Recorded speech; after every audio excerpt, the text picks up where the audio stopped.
જેટલું જાય છે એટલી આપણી જમીનની ફળદ્રુપતાથી બગડે છે, પર્યાવરણને બહુ મોટી નુકસાની કરે. પણ તમને કાપી નાખ્યો છે, જો એક આમ કાપ્યો છે અને બીજો છે એક આમ કાપ્યો,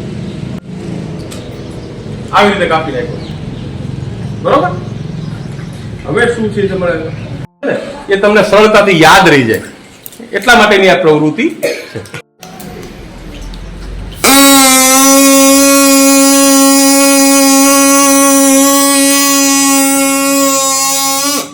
શું થયું?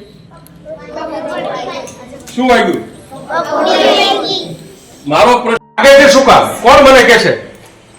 વિજ્ઞાન છે ને કાર્યકારણીનો સિદ્ધાંત છે, વિજ્ઞાનથી સાબિતી માંગે છે, વાગે છે. તમે શું અવલોકન કરો છો? શું કામ વાગે છે? બેટા બોલો, વાગે છે શું કામ?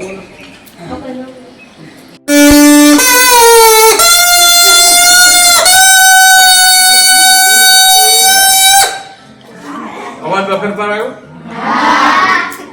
હવે લંબાઈ ઘટાડવાથી અવાજ છે તીક્ષ્ણ બને છે. કેવો બને છે? મંદ્ર, ધ્રુજારી, અને અંગ્રેજીમાં એને શું કહે છે? વાઇબ્રેશન કહે છે. શું કહે છે? તો આ જે વાગે છે એની પાછળ વાઇબ્રેશન નો સિદ્ધાંત કામ કરે છે. ઘણીવાર આપણે આપણા કાન બંધ કરી દેવા, આપણે ડીજે વાગતું હોય ભૂલથી, ઘણીવાર આપણે કાન બંધ કરી દે, પણ આમ કરી દેવું. શું કામ? ત્યાં પણ વધારે વાગું વાઇબ્રેશન છે કે જે આપણે કાનને સાંભળી શકવાની ક્ષમતા નથી. સમજાણું ને? હવે એક્ઝેક્ટ